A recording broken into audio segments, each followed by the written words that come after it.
कया चक्षुरुन्मीलितं येन तस्मै श्रीगुरवे नमः। श्रीचैतन्यमनोभीष्टं स्थापितं येन भूतले स्वयं रूप कदा मह्यं ददाति स्वपदान्तिकम्।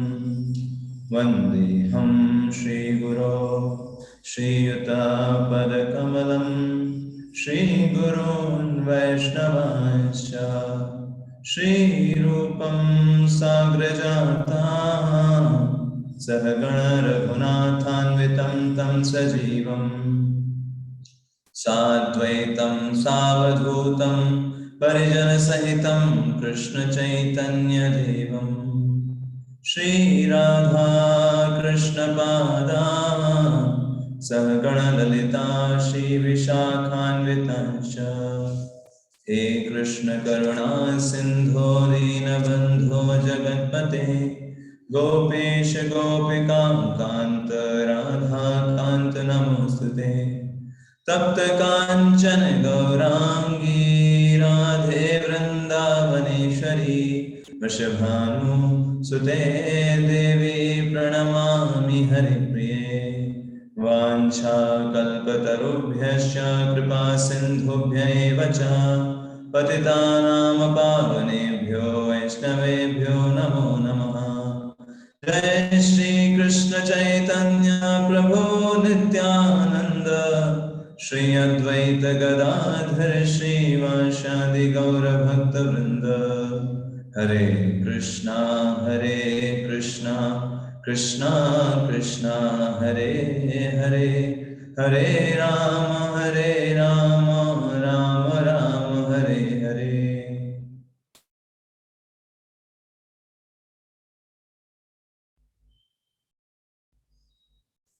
हरे कृष्ण। तो आप सभी का स्वागत है आज के सत्र में। देख सकते हैं हमारे बीच में उपस्थित हैं रमेश करण प्रभु जी, रंजीत प्रभु जी, एकता माता जी, विवेक प्रभु जी, कुसुम दिलवानिया माता जी, गुंजन शर्मा माता जी, अभिषेक प्रभु जी, विद्याधरी माता जी, शिव कुमार प्रभु जी, शिवानी माता जी, आप सभी लोगों का हम हार्दिक स्वागत करते हैं। डॉक्टर SS द्विवेदी प्रभु जी, अभिषेक प्रभु जी, आप सबका स्वागत है। बीनू द्विवेदी माता जी, तो सब लोग बहुत एक्टिवली पार्टिसिपेट कर रहे हैं। सुप्रदीप भट्टाचार्य जी, तो आप सबका जो भी हम देख पा रहे हैं, शिव कुमार प्रभु जी, आप सबका स्वागत है। आज भगवत गीता प्रथम अध्याय के दूसरे श्लोक से 11वें श्लोक तक चर्चा करते हैं। तो जब हम इन अध्यायों की चर्चा कर रहे हैं, हमें अपने माइंड में इस बात को रखना है कि इन सब चीजों का उद्देश्य है ताकि हमारा भगवान में मन लगे। भगवान में जितनी भी हम चर्चाएं कर रहे हैं, मेन उद्देश्य हमको नहीं भूलना है। जैसे हम कभी जाते हैं किसी सिटी में, तो हम गाड़ी से जा रहे हैं, तो रूल्स रेगुलेशंस फॉलो करना बहुत अच्छी बात है, लेकिन रूल्स रेगुलेशंस हमें उस शहर की तरफ ले जाने वाले होने चाहिए। ऐसे ही हम यहाँ पर भगवत गीता पढ़ रहे हैं, उसका उद्देश्य है भगवान में हमारी शरणागति बढ़े, भगवान में हमारा मन लगे, जब हम और अच्छे से करें, अपने जप की संख्या में हम वृद्धि करें, तब वो असली हमारा उद्देश्य है। तो अभी हमने भगवत गीता में पहले श्लोक को कवर किया, भगवत गीता के पहले अध्याय का पहला श्लोक, और जिसमें हमने देखा कि किस प्रकार से धृतराष्ट्र संजय से पूछता है कि आप वो बताओ कि चल क्या रहा है वहां पर, उस परिस्थिति में क्या किया मेरे और पांडु के पुत्रों ने, क्या किया। हमने ये चीज समझा कि एक्चुअली धृतराष्ट्र जो है वो फिजिकली तो ब्लाइंड है ही, आध्यात्मिक रूप से भी ब्लाइंड ही है। वो इतना ज्यादा अटैच्ड है अपने बेटों से, अपने दुर्योधन से, दुर्योधन की गलतियों को नहीं देख पा रहा है कि दुर्योधन किस प्रकार से गलती कर रहा है, वो देख नहीं पा रहा है। तो इस कारण से ये जो धृतराष्ट्र है ये पूछ रहा है कि कहीं ऐसा तो नहीं हो गया मेरे बच्चों ने समझौता कर लिया हो। उसके मेन उसका पर्पस यही है, धर्म क्षेत्र बोलने का यही पर्पस था कि कहीं धर्म क्षेत्र का प्रभाव मेरे बेटों पर ना पड़ जाए, मेरे बेटे कहीं पांडवों से समझौता ना कर बैठे और राज्य चला जाए उनके हाथ से। ये सोच करके उसने ये प्रश्न पूछा था। और संजय इस बात को बहुत अच्छे से जान गए कि ये राजा जो प्रश्न पूछ रहे हैं इसके पीछे का मकसद क्या है। ये जानना चाहते हैं कि इनका बेटा समझौता तो नहीं करने वाला है। ये प्रश्न को के मंतव्य को संजय बहुत अच्छे से समझ गए। इसीलिए संजय ने दूसरे श्लोक में यही बोला, संजय उवाच दृष्ट्वा तु पांडवानीकं व्यूढ़ं दुर्योधनस्तदा आचार्यमुपसंगम्य राजा वचनमब्रवीत्। संजय इस मंतव्य को समझ गए, इसीलिए संजय ने क्या बोला कि भाई आपके बेटे ने ऐसा कुछ नहीं किया, आप परेशान मत हो। आपका बेटा जो है उसने पांडवों की सेना को देखा और फिर वो द्रोणाचार्य के पास जा रहा है, और इसलिए दुर्योधन का के लिए नाम क्या यूज किया, राजा वचन अब्रवीत। राजा शब्द बोला कि भाई राजा जी ने क्या देखा है, पांडवों की सेना देखी, अब राजा जी जा रहे हैं किसके पास, द्रोणाचार्य के पास। तो राजा शब्द इसीलिए बोला संजय ने क्योंकि धृतराष्ट्र को ये लगे कि हाँ भाई ये युद्ध छोड़ने वाला नहीं, अगर युद्ध छोड़ देना मतलब फिर राजा नहीं बनाया जाएगा दुर्योधन। लेकिन राजा शब्द दुर्योधन के लिए यूज किया गया, इसका मतलब क्या है कि ये दुर्योधन छोड़ने वाला नहीं है, ये लड़ाई करके मानेगा। इसलिए राजा वचनम अब्रवीत, और दुर्योधन ने जाकर के द्रोणाचार्य से क्या बात बोला अब वो सुनिए। आप ये मत सोचिए कि वो युद्ध समझौता नहीं करेगा, बिल्कुल नहीं, वो समझौता नहीं करने वाला है, वो तो युद्ध करने ही वाला है। इसलिए उसने ये शब्द बोले। क्या शब्द बोले, आइए देखते हैं। तो दुर्योधन जो है वो पहुंच गया है इस समय, किसके पास पहुंच गया, द्रोणाचार्य के पास पहुंच गया, और उनके पास जाकर के बोला, पश्यैतां पांडुपुत्राणाम् आचार्य महती चमूं व्यूढ़ां द्रुपदपुत्रेण तव शिष्येण धीमता। बोलते हैं पश्यैतां, देखो द्रोणाचार्य तुम, पांडुपुत्राणाम, देखो पांडु के पुत्रों ने कितनी विशाल काय सेना की व्यवस्था किया है, आचार्य महतीं चमूं, इतना विशाल काय सेना का निर्माण किया है पांडु के पुत्रों ने। और विशाल काय सेना तो है ही, व्यूढ़ाम द्रुपदपुत्रेण, सेना तो विशाल काय थी, लेकिन व्यूढ़ाम उसको व्यवस्थित किसने किया है उस सेना को, द्रुपदपुत्रेण तव शिष्येण धीमता।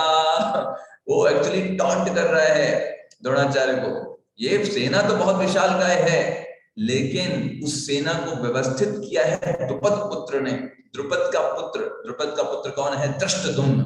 धृष्टद्युम्न जो पांडवों की तरफ से लड़ रहा है, और उसने इस व्यूह को बनाया हुआ है। तो अर्जुन, ये जो दुर्योधन बोल रहा है कि तुम्हारे शिष्य, तव शिष्य धीमता, तुम्हारा शिष्य है वो धीमता, बहुत ही बुद्धिमान है। क्यों बुद्धिमान है, क्योंकि तुमने बनाया उसको, है ना। अभी ये गलती दोबारा मत करना।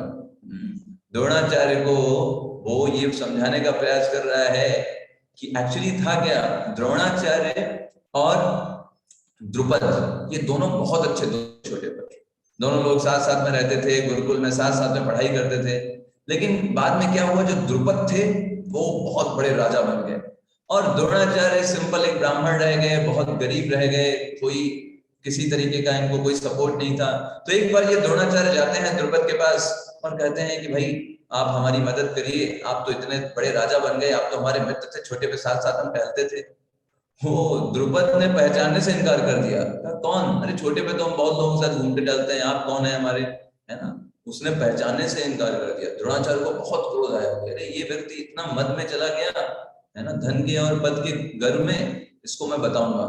और द्रुपद ने, ये द्रोणाचार्य ने फिर अपने इन शिष्यों को बहुत ट्रेंड किया, पांडवों को, और अर्जुन को भेजा उस द्रुपद को लाने के लिए, कहा वो बहुत ही उसको बदला लेने के लिए। अर्जुन ने जाकर के द्रुपद को पकड़ लाया और द्रुपद को द्रोणाचार्य के सामने बंदी बना करके रख दिया। तब ये जो द्रुपद था उस समय तो इसने द्रोणाचार्य से क्षमा मांग लिया, लेकिन इसके हृदय में क्रोध भर गया था कि कैसे इस व्यक्ति ने बदला लेने के लिए कैसे कैसे क्या किया। तो द्रुपद ने जाकर के अपने यहाँ एक बड़ा विशाल का यज्ञ करवाया, और उसका उद्देश्य यही रखा कि इससे ऐसा पुत्र पैदा हो जो कि द्रोणाचार्य को मार सके। तो इसलिए उससे दो जुड़वा संतानें हुई, द्रौपदी और धृष्टद्युम्न, दोनों भाई बहन थे।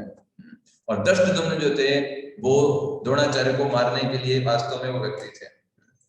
तो इसलिए ये जो द्रोणाचार्य जो यहाँ पे थे, ये इसीलिए इनको बता रहा है कि देखो ये जो दष्टद्युम्न है ये तुम्हारा ही शिष्य है ना, तुमने ही इसको ये ट्रेनिंग दिया है बहुत अच्छे से, है ना, लेकिन अभी तुम दोबारा से गलती बिल्कुल भी मत करना। हुआ क्या था, ये दृष्टद्युम्न जो था जो इन्हीं को मारने के लिए पैदा हुआ था, द्रोणाचार्य को द्रुपद ने इन्हीं के एजुकेशन के अंदर भेजा, कहा भाई ये आपका ही शिष्य है, आप इसको पढ़ाओ लिखाओ। और ये द्रोणाचार्य जानते थे कि ये मुझको मारने के लिए पैदा हुआ है, लेकिन फिर भी द्रोणाचार्य ने उसको शिक्षाएं दी, उसको सारे रहस्य बताए। एक जैसे ब्राह्मण का जो एक दायित्व होता है वो उन्होंने निभाया कि नहीं, अगर कोई मेरा शिष्य बनने आया है और वो योग्य है तो मैं उसको बताऊंगा, इवन तो वो मुझे मारने वाला ही क्यों ना। और इसलिए द्रोणाचार्य ने उसको सारे रहस्य बता दिए। तो दुर्योधन यही चीज इनको इंगित कर रहा है कि तुमने क्या किया था, उस शिष्य को इतना सब टेक्निक सिखाया था ना, अभी वही टेक्निक को अप्लाई करके सामने खड़ा हुआ है। तो अभी दोबारा से वो दया मत दिखाना, है ना, अभी दोबारा से अगर दया दिखाओगे तो गड़बड़ हो जाएगा, है ना, इसलिए इसने यहाँ पर ये बात बोली। तो इसीलिए ये जो दुर्योधन जो है वास्तव में बहुत बड़ा पॉलिटिशियन है, बड़ा दिमाग लगा के काम कर रहा है हर एक चीज को, है ना। अब दुर्योधन जो है वो अब ये बताने जा रहा है द्रोणाचार्य को कि देखो दूसरी पार्टी जो है ना, कितने महान महान योद्धा उसके अंदर है, ये क्यों बता रहा है दूसरे के बारे में, ये इसलिए बता रहा है क्योंकि ये तो दुर्योधन कह रहा है कि नहीं आप हल्के में मत लेना, ऐसा नहीं है, ये यहाँ भी बड़े अच्छे अच्छे योद्धा हैं, इसलिए संभल के रहिए। क्या बोलता है, अत्र सूरा महेश्वासा, अत्र सूरा, यहाँ पर बड़े बड़े हैं यहाँ पर सूरा, है ना, महेश्वासा भीमार्जुन समायुधि, और सब लोग भीम और अर्जुन के जैसे बलवान हैं। तो भीम और अर्जुन से ही कंपेयर क्यों कर रहा है, क्योंकि एक्चुअली वो भीम और अर्जुन को ही सबसे ज्यादा पावरफुल मानता है। भीम को वो विशेष रूप से पावरफुल मानता है क्योंकि उसे पता है भीम ने जब द्रौपदी का वस्त्र जो है वो दुशासन खींच रहा था तो सब लोग अपना मुंह पे बिल्कुल चुप्पी साधे बैठे हुए थे। भीम जो था उससे सहन नहीं हुआ, है ना, जो उस समय दुर्योधन जो है वो बहुत चिल्ला रहा था, बोल रहा था, भीम तुरंत वहां पर चिल्ला करके बोला, भीम ने बोला दुशासन, है ना, तुम्हारा हृदय जो है वो पत्थर का बन गया है, तुम्हारे हृदय को मैं निकाल करके उससे रक्त निकालूंगा और उससे मैं द्रौपदी के बालों को नहलाऊंगा। ये दुशासन, ये भीम ने बोला था। दूसरा बोला था दुर्योधन को, दुर्योधन तुम ये जो जांग को बार बार मार रहे हो ना, इसी जांग को मैं तोड़ दूंगा तुम्हारी। और भीम ने क्या बोला था कि देखो सारे पांडवों को बोल दिया, कहा जिसको जिसको मारना हो तुम लोग मारना, लेकिन जो ये 100 कौरव है ना, ये 100 कौरवों को कोई नहीं छुएगा, इनको अकेले में मारूंगा। और भीम ने वास्तव में 100 कौरवों को मारा होगा, और सब लोगों को बड़े बड़े योद्धा थे उनको मारा, लेकिन कौरवों को सिर्फ भीम नहीं मारा। सारे चाहे दुशासन हो, दुर्योधन हो, इन सबको भीम ने कहा मैं अकेले मारूंगा। तो दुर्योधन को ये 3 प्रतिज्ञाएं किया था उसी समय भीम ने कि सारे कौरवों को मैं मारूंगा अकेले। तो दुर्योधन को पता था कि अगर मैं मारा जाऊंगा तो यही भीम ही है, भीम को पावरफुल मानता भी था, भीम और अर्जुन को। तो बोल रहा है कि यहाँ पर बड़े बड़े योद्धा हैं जो भीम और अर्जुन के जैसे हैं, है ना, इसलिए आप इन सबको छोटा मोटा मत मानो, इन सबको, ऐसा करके द्रोणाचार्य को बोल रहा है। अब वो नाम गिना रहा है और योद्धाओं के जो कि पांडवों के पक्ष में है। दष्टकेतुश्चेकिताना काशीराजश्च वीर्यवान पुरजित कुंतीभोजश्च सैप्यश्च नरपुंगवा। वो सबसे पहला नाम ले रहा है दष्टकेतु। दष्टकेतु जो वॉरियर है। दष्टकेतु कौन है वास्तव में? तो शास्त्रों में आता है कि दष्टकेतु वास्तव में कौन था? ये शिशुपाल का बेटा था, है ना, शिशुपाल का। तो शिशुपाल जो था वो तो भगवान कृष्ण का विरोधी था, लेकिन पांडवों का विरोधी नहीं था। शिशुपाल से भगवान कृष्ण को विरोधी मानता था, इसलिए उसने अपने बेटे को भेज दिया, कोई प्रॉब्लम नहीं है आप दष्टकेतु। और बाद में ये दष्टकेतु जो है मारा भी गया, द्रोणाचार्य के द्वारा ही मारा गया। चेकितान की बात आती है, चेकितान। तो चेकितान कौन है? चेकितान के बारे में बताया जाता है कि ये जो है ये भी पृथ्वी वंश में ही थे, डायनेस्टी में थे, और ये जो थे महारथी थे, कमांडर इन चीफ भी बनाए गए थे, है ना, पांडव आर्मी में। और साथ में ये भी पांडवों की तरफ से लड़ रहे थे। पुरजित और कुंती भोज, इनका भी जो नाम है, ये कुंती के ही भाई थे दोनों। पुरजित और कुंती भोज दोनों कुंती के भाई थे। और लास्ट में सैव्य का नाम आता है। तो सैव्य ये कौन है भाई? तो सैव्य के बारे में वर्णन आता है कि सैव्य जो है ये युधिष्ठिर के ससुर थे। इन्होंने अपनी पुत्री देविका का विवाह कराया था युधिष्ठिर से। तो इनको नरपुंगव के नाम से भी जाना जाता है, जिसका नाम यहाँ पर आया है नरपुंगवा, क्योंकि ये बहुत ही पावरफुल थे, हीरोइक वॉरियर थे, इसलिए इनको नरपुंगव के नाम से भी जाना जाता है, सैव्य।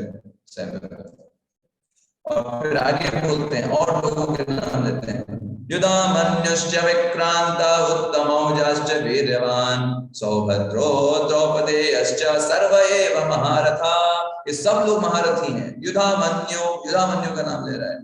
और उत्तमौजा सुभद्रा का पुत्र है ना, यहाँ पर नाम आ रहा है। सुभद्रा का पुत्र जानते हैं कौन है ना? सुभद्रा का पुत्र कौन है? Who is the son of Subhadra? Abhimanyu. Correct, Abhimanyu का नाम ले रहा है। और द्रौपदी के पुत्र, बोला ये सब लोग महारथी। तो महारथी का मतलब क्या होता है? रथी का मतलब होता है जो एक रथ से लड़ पाए, वो रथी। अतिरथी का मतलब होता है जो 1000 रथों से लड़ सकता है, वो कहलाता है अतिरथी। 1000 से लेकर 10,000 तक के रथों से वो अकेला लड़ सकता है, ऐसे व्यक्ति को बोलते हैं अतिरथी। और महारथी उसको बोलते हैं जो 10,000 रथों से लड़ सके एक साथ 10,000 रथ खड़े हों, उन सब से अकेला व्यक्ति लड़ सकता है, ऐसे व्यक्ति को बोलते हैं महारथी। तो ये डिफरेंस होता है, यहाँ पर ये बताता है। अब जब इतना सब कुछ दुर्योधन ने बता दिया पांडवों के बारे में, तो दुर्योधन सोचा है इतना अगर हम गुणगान कर देंगे पांडवों का, तो ये तो कौरव तो फ्रस्ट्रेट हो जाएंगे। ये कहेंगे अरे ये लोग इतने पावरफुल हैं, तो हमारे पास तो लगता है कोई है ही नहीं क्या, है ना। अब इसलिए दुर्योधन बड़ा कूटनीति वाला है। तो ये कूटनीति का होता भी है कि पहले भाई दूसरों का बखान करो, फिर अपना बखान करो, दिखाओ हम कितने महान हैं, तो लोगों को मोटिवेशन मिलता है ना। जैसे इससे मतलब एकदम क्लियर हो जाता है कि भाई हम विजयी हो जाएंगे, इसलिए पहले उसने पांडवों के बारे में बोला, फिर अब द्रोणाचार्य से बोल रहा है भाई अब अपना सुनो। अस्माकं तु विशिष्टाये तान् निबोधते जोत्तमम्। अब सुनो भाई हमारा क्या है, ये तो उन लोगों का सुना। अब अस्माकं, अब हमारे साथ क्या है, अब इसको नोट कर लीजिए, आप जान लीजिए। नायका मम सैन्य से संगा संज्ञार्थम तान् ब्रवीमि। अब हम आपको बता रहे हैं कि हमारे में कौन कौन से बड़े बड़े योद्धा हैं, आप ये जानिए। देखिए अभी ये बहुत सारे योद्धाओं के बारे में बताने वाला है दुर्योधन, लेकिन आप ये सोचिए दुर्योधन के पक्ष में जितने भी लोग युद्ध कर रहे हैं, चाहे वो कितने भी महान क्यों ना हो, जिनके बारे में भी बखान करेगा दुर्योधन, लेकिन ये सब के सब लोग भौतिक चीजों के लिए लड़ाई कर रहे हैं, मटेरियल कॉज के लिए। क्या है भौतिक चीज? दुर्योधन को राजा बनाने के लिए। उसको समाज से कोई लेना देना नहीं है, उनका सिर्फ एक पर्पस क्या है, दुर्योधन को राजा बनाया जाए। दुर्योधन राजा क्यों राजा किस लिए बनना है? भोग करने के लिए। उसको क्यों बनना है? भोग करने के लिए। तो ये लोग भले इनका कितना भी बखान किया जाए, लेकिन ये सब लोग भौतिकता के लिए ही युद्ध कर रहे हैं। सब के सब ये लोग मारे जाएंगे। जितने लोग दुर्योधन के पक्ष में हैं, जिनका वो बखान करने वाला है कि बड़े बड़े सैनिक हैं हमारी तरफ, ऐसे करके बोलने वाला है, वो सब मारे जाने वाले हैं। वो खुद ही बोलेगा कि ये लोग मरने के लिए तैयार हैं, ऐसे करके बोलेगा, है ना। अब दुर्योधन अपने वॉरियर्स, अपनी सेना को डिस्क्राइब कर रहा है कि हमारी तरफ कौन कौन से हैं, सुनो पहले। तो पहले बड़ा कंफ्यूज हो रहा था, कह रहा था किसको बोलने पहले, क्योंकि हो सकता है एक को बोले दूसरा बुरा मान जाए, इसको बोले वो बुरा मान जाए, उसको बोले वो बुरा मान जाए। तो इसने दिमाग लगाया, अपने कूटनीति वाले दिमाग को लगाया। इसने सोचा अभी हम द्रोणाचार्य से बात कर रहे हैं, तो अगर द्रोणाचार्य का नाम पहले लेते हैं तो वैसे तो भीष्म पितामह बुरा नहीं मानेंगे। क्यों? क्योंकि भीष्म पितामह क्षत्रिय हैं और ये जो द्रोणाचार्य हैं ये सबके शिक्षक हैं, एक ब्राह्मण के पद पर हैं, तो भीष्म पितामह को बुरा नहीं लगेगा। तो इसलिए उसने पहले द्रोणाचार्य का ही नाम लिया। भगवान शब्द यूज किया द्रोणाचार्य के लिए। भाई सबसे हमारे सेना में सबसे पहले तो आप ही सबसे अच्छे, पहला उनका ही नाम लिया, भवान भीष्मश्च, पहले तो आप सबसे अच्छे हैं भवान, फिर भीष्मश्च, भीष्म हमारे पास है, कर्णश्च, कर्ण हमारे पास है, कृपश्च, कृपाचार्य भी हमारे साथ है, समितिंजया, अरे ये लोग समितिंजया हैं, एक भी युद्ध हारे नहीं आते, जितना युद्ध गए हमेशा जीत के ही आए, एक भी युद्ध आप लोग हारे नहीं हो कभी। अश्वत्थामा विकर्णश्च सौमदत्तिस्तथैव च। अब सोचने वाली बात है, इतने बड़े सैनिकों के नाम लिए, फिर बाद में उसने इतने छोटे सैनिकों के नाम लिए। अश्वत्थामा, अश्वत्थामा कोई बहुत बड़ा वॉरियर नहीं था, विकर्ण ये भी कोई बहुत बड़ा वॉरियर नहीं था, तो इनके नाम अभी क्यों ले रहा है? वो इसलिए ले रहा है, अश्वत्थामा विकर्ण और सौमदत्ती ये जो लोग हैं, ये लोग अपने आप को कमजोर ना समझें, क्योंकि विकर्ण वो व्यक्ति है, जब द्रौपदी का वस्त्र हरण किया जा रहा था तो अकेला ऐसा व्यक्ति था विकर्ण जो विरोध में बोला था, पूरी सभा में कोई भी व्यक्ति ने रोका नहीं था, सिर्फ विकर्ण ने बोला नहीं ये गलत हो रहा है।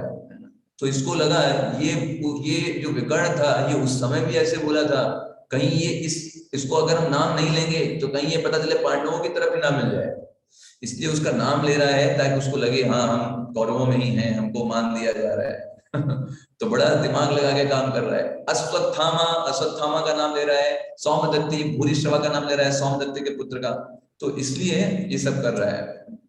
और उसने सबसे लास्ट में यही बोला, अन्ये च बहवा सूरा मदर्थे त्यक्त जीविता, अरे बहुत हमारे पास बड़े बड़े असुर हैं, अन्ये च बहवा सूरा, बड़े बड़े हमारे पास असुर हैं, मदर्थे त्यक्त जीविता, मेरे लिए पूरा जीवन देने के लिए तैयार बैठे हैं। तो आचार्य टीका में बताते हैं वो बिल्कुल सही बात बोल रहा है। क्या सही बात बोल रहा है? वास्तव में वो लोग जीवन दे देंगे अपना तुम्हारे चक्कर में, जीवन जीते तुम्हारे चक्कर में वो अपना जीवन देने वाले ही हैं, सब खत्म हो जाएंगे धीरे धीरे करके। ना प्रवीण है, हमको पता है कैसे अच्छे से युद्ध किया जाता है, कैसे लड़ा जाता है, सबको बहुत अच्छे से आता है, ऐसे करके वो अपने कौरवों को मोटिवेट कर रहा है कि हमारे पास भीष्म जैसे, हमारे पास कृपाचार्य जैसे, हमारे पास कर्ण जैसे योद्धा हैं, ऐसे ऐसे करके सबको बता रहा है। भीष्म पितामह का वास्तव में उसको बहुत ज्यादा बल प्राप्त था, है ना, इतना भीष्म का बल प्राप्त था क्योंकि इतना अनुभवी कोई था ही नहीं। भीष्म पितामह इतने अनुभवी योद्धा थे, युद्ध के सारे तौर तरीके, सारे बाण किस तरीके से, इसको किस तरीके से निरस्त करना है, सब कुछ उनको आता था। और ऊपर से ये सब तो था ही, ऊपर से इच्छा मृत्यु का अलग से वरदान था, कोई व्यक्ति कितना भी मारे मरेंगे ही, बताइए। बाकी सब क्या है भाई, चलो 2-3 बाण लगेंगे गिर पड़ेंगे, इनको बाण चाहे जितने लग जाए, जब चाहेंगे तभी मरेंगे, अपने हिसाब से शरीर छोड़ने के हिसाब से थे। तो सबसे बड़ा यही थे इनके लिए, है ना। तो भीष्म पितामह के प्रति बहुत ज्यादा इसके मन में था कि इनके वजह से बल प्राप्त था, लेकिन इसको थोड़ा डर भी लगता था कि भीष्म पितामह जो है इनका थोड़ा ममता है पांडवों की तरफ से, लेकिन उसको इस चीज का एक आश्वासन था कि भाई जब हम द्रौपदी का वस्त्र हरण कर रहे थे तो भीष्म पितामह ने कुछ बोला नहीं था, द्रोणाचार्य ने कुछ बोला नहीं था, तो अभी भी ये लोग हमारा ही साथ देंगे क्योंकि उस समय भी साथ हमारा दिए। और द्रोणाचार्य और भीष्म पितामह का स्टैंड एकदम क्लियर,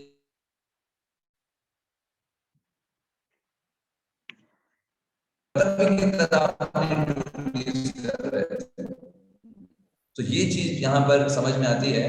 वो ऐसा नहीं है कि वो बहुत मानते थे दुर्योधन को, दुर्योधन की बात मान रहे थे, नहीं, वो बस अपनी अपनी ड्यूटी मानते थे कि भाई।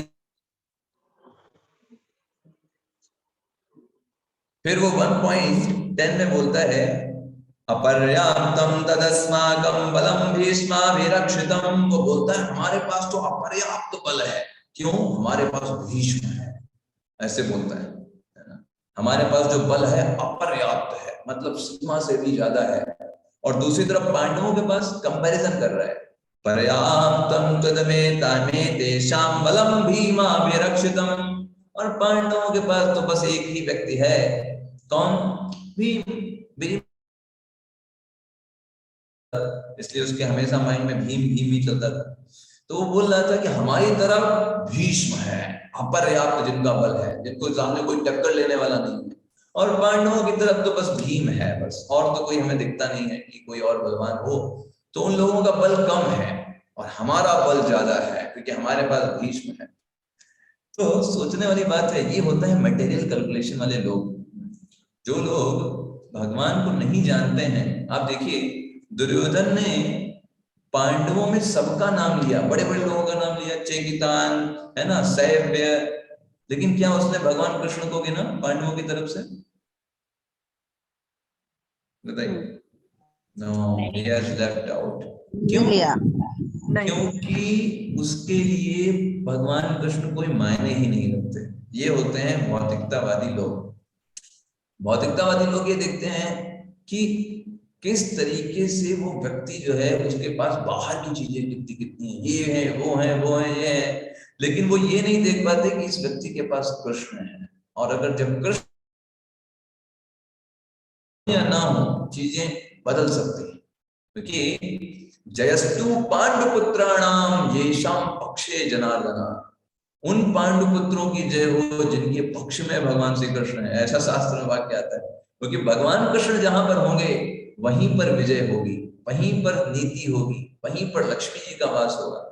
लेकिन दुर्योधन जैसे भौतिकतावादी लोग, वो ना तो भगवान को समझ सकते हैं ना भगवान के भक्तों को।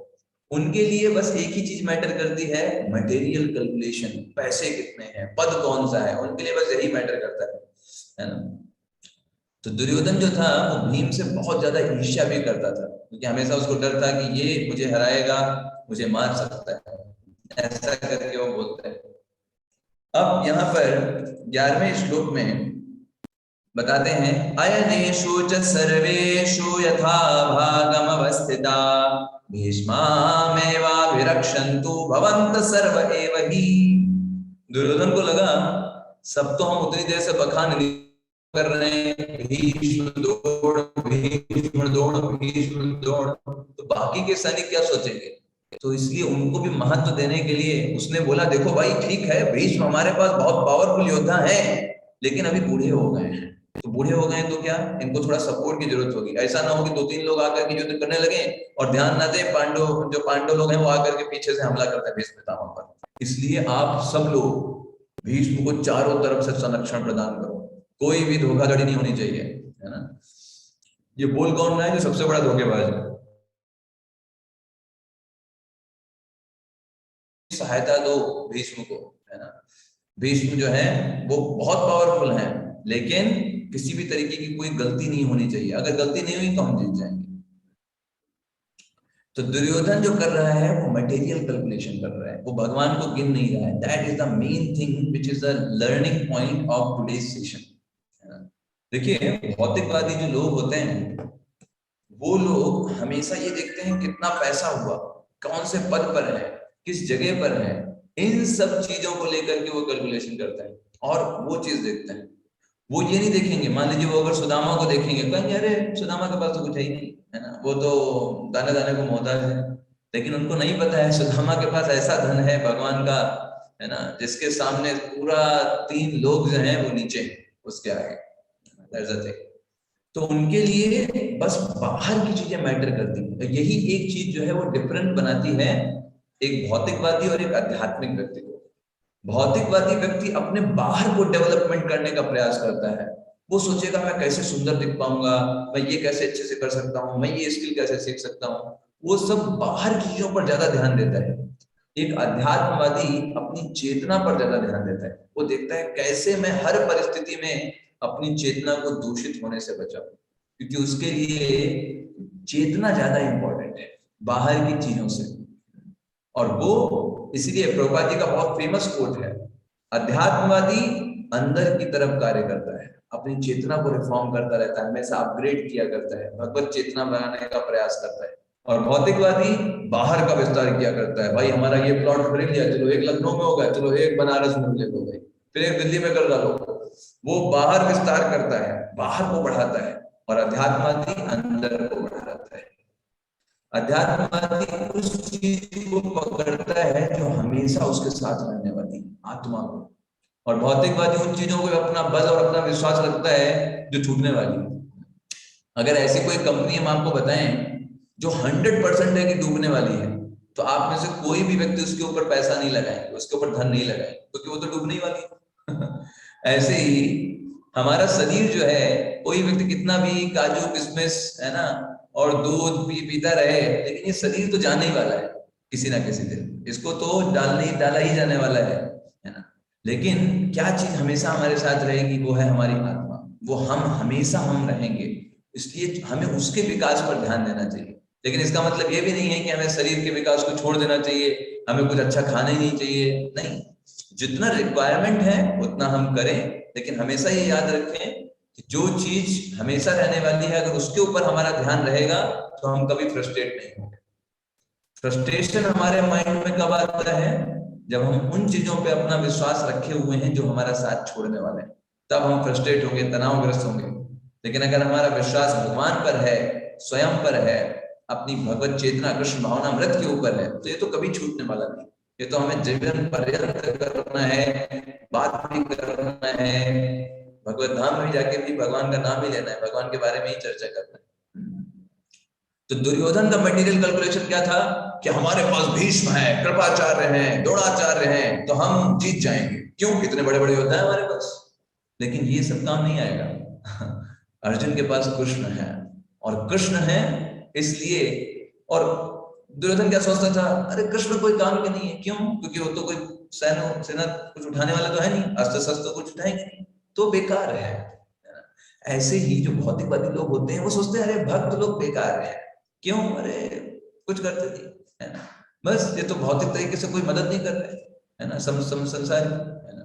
उन लोगों को पता नहीं होता कि एक्चुअली जो डिवोटीज हैं वो संसार की सबसे बड़ी हेल्प कर रहे हैं। क्योंकि आप देखिए, इस संसार में चाहे आप कितना भी डेवलपमेंट करा दीजिए, बड़े बड़े 5 स्टार होटल बना लीजिए, बड़े बड़े आप नगर बना दीजिए, बड़े बड़े पार्क उद्यान बना दीजिए, लेकिन अगर व्यक्ति की चेतना खराब होगी ना, तो उन 5 स्टार होटल में, उन बड़े बड़े पार्क में वो जाकर के गलत काम ही करेगा। क्यों, क्योंकि उसकी चेतना ही दूषित है। तो असली जो वर्क है, जो सबसे बड़ा वेलफेयर एक्टिविटी है, लोगों की चेतना में सुधार करना, लोगों के हृदयों को शुद्ध बनाना, उनके हृदय से काम क्रोध मद लोभ मोह मत्सर, ये जो 6 प्रकार के मल हैं, वो 5 स्टार होटल नहीं भी बना होगा ना, वो व्यक्ति जहां भी रहेगा शांति से रहेगा, खुश रहेगा, दूसरों को भी खुश रखेगा। लेकिन जब तक ये काम क्रोध मद लोभ मोह मत्सर है उस व्यक्ति को सताते रहेंगे, पहली बात अगर ये दूर नहीं किए, आपने 5 स्टार होटल बनाए, बड़ा बड़ा शहर बना दिया, वहां जाकर के वो दूषित काम ही करने वाला है, खुद भी परेशान और तनावग्रस्त रहने वाला है, दूसरों को भी तनावग्रस्त करेगा। इसलिए किसी व्यक्ति की सबसे बड़ी हेल्प हो सकती है तो उसको कृष्ण भावनामृत बना करके, उसको कृष्ण भावनामृत देकर के उसकी सबसे बड़ी मदद की जा सकती है। तो that is Krishna. Krishna can change anything.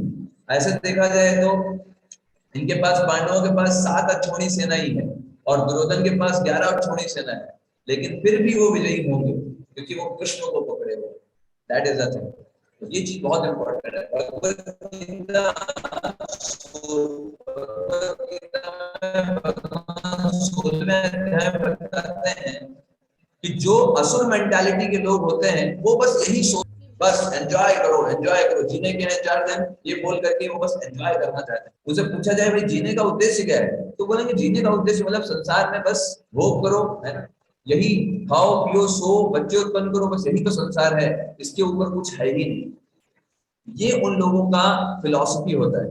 उनके लिए संसार में सबसे बड़ी चीज क्या होती है, सबसे बड़ा भोग क्या है, तो वो काम को मानते हैं, बोलते हैं काम ही इस जीवन का परम लक्ष्य है। सारी दुनिया में हर एक व्यक्ति कार्य कर रहा है बस काम के लिए। ये उनकी फिलॉसफी होती है। भगवान भगवत गीता के 16वें अध्याय बताते हैं ये उनका फिलॉसफी होता है। और इसलिए वो किस कामों में लगते हैं, वो ऐसे सारे काम करेंगे जिससे दुनिया का विनाश हो जाए, जैसे परमाणु बम बनाना, एटम बम बनाना, ये सारे कार्य क्या है, एक दूसरे का विनाश करने के लिए तो बन रहे हैं। अब देखिए एक बटन दबाइए पूरा का पूरा देश साफ हो जाएगा, तो ये क्या बहुत वेलफेयर एक्टिविटी है क्या? सोचिए कितना बड़ा विनाश अपने लिए हमने तैयार किया। तो ये कैसे लोगों के द्वारा बनाए गए हैं, जो इस प्रकार के डेमोनियक एटीट्यूड रखते हैं, जो ये सोचते हैं ये सब कुछ जो है वो मेरे भोग के लिए बने। लेकिन अध्यात्म व्यक्ति का दृष्टिकोण कैसा होता है, वो हर एक व्यक्ति को, हर एक वस्तु को भगवान की सेवा से जोड़ करके देखता है। अब जैसे हम लोग जो भी टेक्नोलॉजी को यूज कर रहे हैं, ये टेक्नोलॉजी का प्रयोग हम भगवान की सेवा में कर रहे हैं, That is the thing, है ना। भले ये चीज भौतिक है, लेकिन क्योंकि इसका प्रयोग हम भगवान की सेवा में कर रहे हैं तो ये भौतिक नहीं रह जाते। प्रभुपाद जी हमेशा अपने तात्पर्यों में, हमेशा अपने लेक्चर्स में बताते हैं कि माइक्रोफोन हम यूज करते हैं, तो माइक्रोफोन तो एक वस्तु है, वो भौतिक तब तक थी जब तक हमने उसे भगवान की सेवा में यूज नहीं किया, लेकिन जैसे ही हमने उसको भगवान की सेवा में यूज किया वो आध्यात्मिक बन गया। तो आज का जो हमारा विषय था भौतिकता वर्सेस आध्यात्मिकता। तो भौतिकता, हम चाहे जितने भी बड़े व्यक्ति बन जाएं, हम टाटा बिरला बन जाएं, रतन टाटा बन जाएं, मुकेश अंबानी बन जाएं, या नरेंद्र मोदी जैसे बहुत प्रभावशाली व्यक्ति बन जाएं इस संसार में, लेकिन वास्तविकता यही है, जब शरीर छूटेगा तो इन सारी चीजों की कोई भी वैल्यू नहीं। ये सब चीजें एक बड़े बड़े बड़े बड़े जीरो हैं। तो जीरो अगर किसी नंबर के पहले कितने भी लगे उनका कोई मतलब नहीं होता, नो यूज। आप ये नहीं बोलोगे कि अरे पिछले जन्म में देश का प्रधानमंत्री था, उसका कोई मतलब नहीं है, वो कूड़ा बन जाता है जैसे ही शरीर छूटेगा। लेकिन अगर आपने भगवान कृष्ण रूपी एक को पकड़ लिया है और वो अगर एक आ गया तो ये जीरो जो है ये सब कोई महत्वपूर्ण बन जाता है। वो एक आप इन जीरो के पहले लगा दो तो ये सारे जीरो जो है विशाल काय नंबर बन जाएंगे। तो हमारे पास जो भी क्षमताएं हैं, जो भी कुशलताएं हैं, हमारे पास जो भी एसेट्स हैं, जो धन है, जो पद है, ये सब कुछ बड़े बड़े जीरो हैं। लेकिन अगर इसको हम भगवान की सेवा में जोड़ दें, हमने अपनी क्षमताओं को, अपनी कुशलताओं को, अपनी इच्छाओं को भगवान की सेवा के लिए प्रयोग करना प्रारंभ कर दिया, उसी समय हमने अर्जुन की तरह चॉइस कर लिया कि नहीं, मुझे कृष्ण आप चाहिए, मुझे आपकी नारायणी सेना नहीं चाहिए। तो आपको अपने जीवन में निर्धारित करना है कि आपको दुर्योधन जैसा बहुत मटेरियल कैलकुलेशन करने वाला और ये देख करके बनना है कि हम विजयी हो जाएंगे, या दूसरी तरफ अर्जुन जैसा भगवान कृष्ण को हमेशा अपने साथ में रखने वाला और भगवान की सेवा की भावना की दृष्टि से युद्ध करने वाला व्यक्ति बनना है। तो दो प्रकार की मेंटालिटी होती है। एक मेंटालिटी है हनुमान मेंटालिटी। हनुमान मेंटालिटी क्या है? भगवान की सेवा करते हैं, भगवान सारी चीजों का प्रयोग भगवान की सेवा में। तुम्हारा हमारा कोई चीज नहीं, सब कुछ भगवान का सेवा, भगवान ने दिया, भगवान का है, भगवान की सेवा में। और दूसरी होती है रावण मेंटालिटी। रावण मेंटालिटी मतलब भगवान को तो नहीं मानेंगे, भगवान की शक्तियों का दोहन करना चाहेंगे, उसका हम भोग करेंगे। भगवान की शक्तियों का दोहन करना, भगवान को ना मानना, ये रावण मेंटालिटी। और हनुमान मेंटालिटी क्या है? भगवान को स्वीकार करना और सारी अपनी भी क्षमताओं को भगवान की सेवा के लिए प्रयोग करना, ये हनुमान मेंटालिटी। तो आप देखिए आपको इसके लिए क्या करना है। आप देखिए प्रहलाद महाराज हिरण्यकशिपु, हिरण्यकशिपु असुर मेंटालिटी, सब चीजों का प्रयोग कर रहा है भगवान की शक्तियों का। और प्रहलाद और क्या बोल रहा है? भगवान को नहीं मान रहे हैं, बोल रहा है भगवान इज लॉर्ड इज नोवेयर, भगवान है ही नहीं, ऐसे करके बोल रहा है। और जब नरसिंह भगवान प्रकट हो गए तो नरसिंह भगवान ने बोला आई एम नाउ हियर, मैं यहाँ पर हूँ। तो नो वेयर से उन्होंने क्या बना दिया? नाउ वेयर, अभी मैं यहाँ पर हूँ, अब जो तुमको करना हो कर लो, तुम्हारा कुछ काम नहीं आएगा। प्रभुपाद जी अपने लेक्चर्स में हमेशा एफ कैनेडी जो कि अमेरिका के राष्ट्रपति थे उनका उदाहरण देते थे। उनकी गोली मार करके हत्या हो गई तो प्रभुपाद जी कहते थे देखो भौतिकता का क्या महत्व है। एक क्षण में वो व्यक्ति जो अमेरिका जो कि सबसे बड़ा देश है उसका राष्ट्रपति था, मतलब टॉप ऑफ द वर्ल्ड था, पूरे वर्ल्ड का वो सबसे ऊपर का व्यक्ति था, एक सेकंड के बाद उसकी कोई वैल्यू नहीं रहेगी। ये है तुम्हारी भौतिकता। अब उसको कोई नहीं, अब उसको ये कोई नहीं उस आत्मा को बोलेगा ये प्रधानमंत्री था, प्रधानमंत्री वो शरीर था, राष्ट्रपति वो शरीर था, अभी शरीर छूट गया तो ये सब चीजें खत्म। अभी तुमने जो स्पिरिचुअलिटी के लिए काम किया, जितना समय तुमने भगवान के लिए दिया, जितनी चीजें तुमने आत्मा केंद्रित की, सिर्फ वो तुम्हारा साथ है। इसलिए बुद्धिमान लोग जो होते हैं वो आत्मा के कल्याण पर ध्यान देते हैं। तस्यैव हेतो प्रयतेत कोविदो न लभ्यते परिबुधा।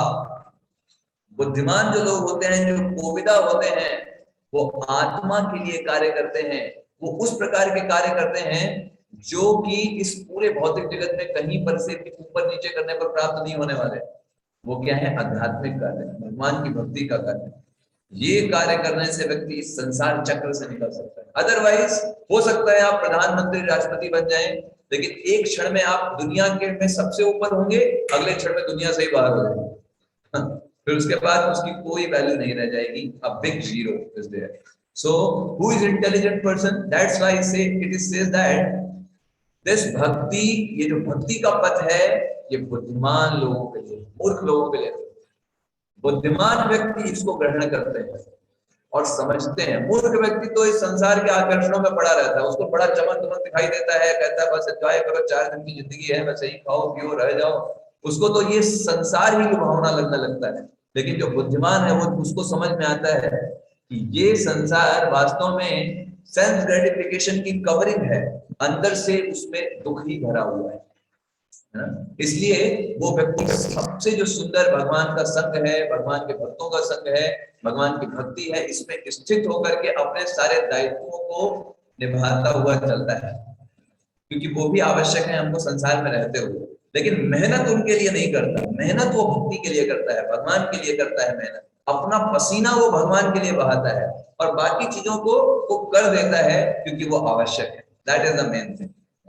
तो ये हमने आज से सीखा, आज के लेसन से हम इसे यहीं पर स्टॉप करेंगे। आज के सत्र को आपके जो डाउट्स हैं आप पूछ सकते हो, और जैसा कि हमने आपको बताया कि जिस दिन क्लासेस रहेंगी उस दिन वाइज एप्लीकेशन पर क्विज जाएगी, और जो जिस श्लोक के ऊपर क्लास हुई उसी श्लोक में प्रभुपाद जी के तात्पर्य से जो क्वेश्चन आएंगे गूगल फॉर्म पर, वो अगले दिन रंजित ध्रुव भेजेंगे शाम में।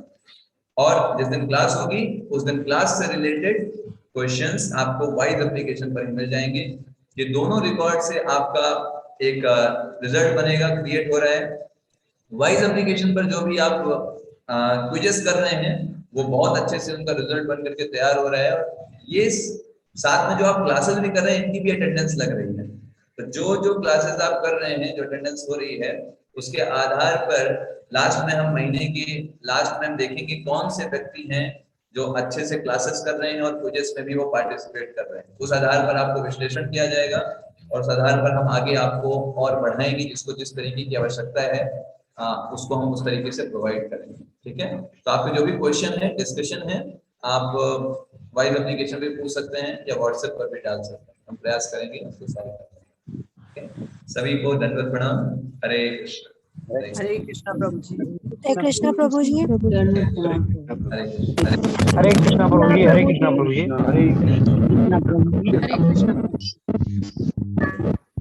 हरे कृष्णा प्रभु जी। हरे कृष्णा प्रभु जी।